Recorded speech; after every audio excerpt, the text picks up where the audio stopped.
ارشاد specs کے معزز ناظرین السلام علیکم، آپ دیکھ رہے ہیں ارشاد سپیکس اور میں ہوں ارشاد احمد خان۔ ناظرین، زمانے میں جب کوئی ریاکاری، منافقت اور ہر قسم کے ہتھ کنڈے استعمال کر کے کچھ نامعلوم مقاصد اور اہداف کے حصول کے لیے دین اور دین اقدار کا استعمال کرنے لگتے ہیں تو لوگ اس شخص کو سامری کا خطاب دیتے ہیں، لیکن لوگ سامری کے بارے میں بہت زیادہ نہیں جانتے۔ آج کی اس ویڈیو میں ہم آپ کو سامری کے متعلق تمام معلومات فراہم کریں گے، کیسے سامری جادوگر نے سونے کا بچھڑا بنا کر بنی اسرائیل کو گمراہ کیا اور اس پر اللہ تعالیٰ کا کون سا عذاب نازل ہوا۔ ویڈیو میں آگے بڑھنے سے پہلے آپ سے گزارش ہے کہ اگر آپ نے اب تک ہمارے اس چینل کو سبسکرائب نہیں کیا تو کائنڈلی کر دیجئے اور ساتھ میں موجود بیل آئیکن پر بھی کلک کیجئے تاکہ آپ کو آنے والے مزید ویڈیوز ملتی رہے۔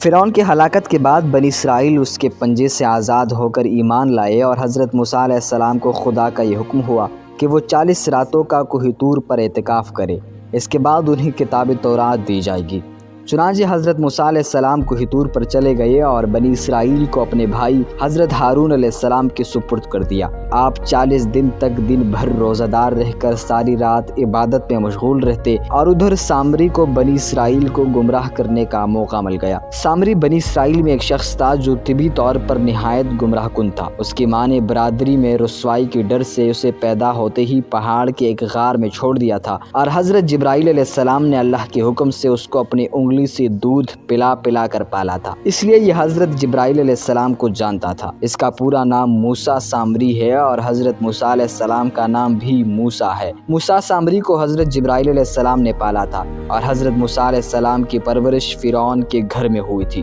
مگر خدا کی شان کے فرعون کے گھر پرورش پانے والے موسیٰ خدا کے رسول ہوئے اور حضرت جبرائیل علیہ السلام کا پالا ہوا موسیٰ سامری کافر اور منافق ٹھہرا اور بنی اسرائیل کو گمراہ کر کے اس نے بچھڑے کی پوجا کروائی۔ جن دنوں حضرت موسیٰ علیہ السلام کوہ طور پر معتکف تھے، سامری نے آپ کے غیر موجودگی کو غنیمت جانا اور یہ فتنہ برپا کر دیا کہ اس نے بنی اسرائیل کے سونے چاندی کے زیورات کو مانگ کر پگھلایا اور اس سے ایک بچھڑا بنایا اور حضرت جبرائیل علیہ السلام کے گھوڑے کی قدموں کی خاک جو اس کے پاس محفوظ تھی، اس نے وہ خاک بچھڑے کے منہ میں ڈال دی اور وہ بچھڑا بولنے لگا۔ پھر سامری نے مجمع عام میں یہ تقریر شروع کر دی: اے بنی اسرائیل، حضرت موسیٰ علیہ السلام خدا سے باتیں کرنے کے لیے کوہ طور پر تشریف لے گئے ہیں، لیکن خدا تو ہم لوگوں کے پاس ہے، اور بچھڑے کی طرف اشارہ کر کے بولا یہی خدا ہے، نعوذ باللہ۔ سامری نے ایسی گمراہ کن تقریر کی کہ بنی اسرائیل کو بچھڑے کے خدا ہونے پر یقین آ گیا اور وہ بچھڑے کو پوجنے لگے، اور 12,000 آدمیوں کے سوا ساری قوم نے چاندی سونے کے بچھڑے کو بولتا دیکھ کر اس کو خدا مان لیا اور اس کے آگے سر بسجد ہو کر اس بچھڑے کی عبادت کرنے لگے۔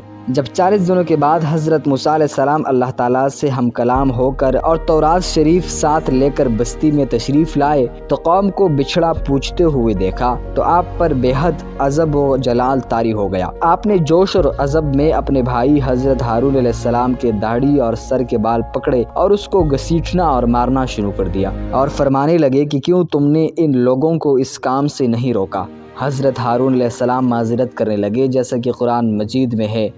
تو ہارون علیہ السلام نے فرمایا مجھے اس قوم نے کمزور سمجھا اور قریب تھا کہ مجھے مار ڈالے، تو مجھ پر دشمنوں کو نہ ہنسا اور مجھے ظالموں میں نہ ملا۔ حضرت ہارون علیہ السلام کے معذرت سن کر حضرت موسیٰ علیہ السلام کا غصہ ٹھنڈا پڑا۔ اس کے بعد اس نے اپنے بھائی حضرت ہارون علیہ السلام کے لیے رحمت اور مغفرت کی دعا فرمائی۔ پھر آپ نے اس بچھڑے کو توڑ پھوڑ کر اور جلا کر اور اس کو ریزہ ریزہ کر کے دریا میں بہا دیا۔ پھر اللہ تعالیٰ کا یہ حکم نازل ہوا کہ جن لوگوں نے بچھڑے کی پرستش نہیں کی ہے وہ لوگ بچھڑا پوجنے والوں کو قتل کرے۔ چنانچہ سامری سمیت 70,000 بچھڑے کی پوجا کرنے والے قتل ہو گئے۔ امید کرتا ہوں کہ آج کی یہ ویڈیو آپ کو پسند آئی ہوگی۔ اس طرح کی مزید ویڈیوز دیکھنے کے لیے ہمارے چینل کا وزٹ کیجیے، چینل کو سبسکرائب کیجیے اور ساتھ موجود بیل آئیکن پر بھی کلک کیجیے۔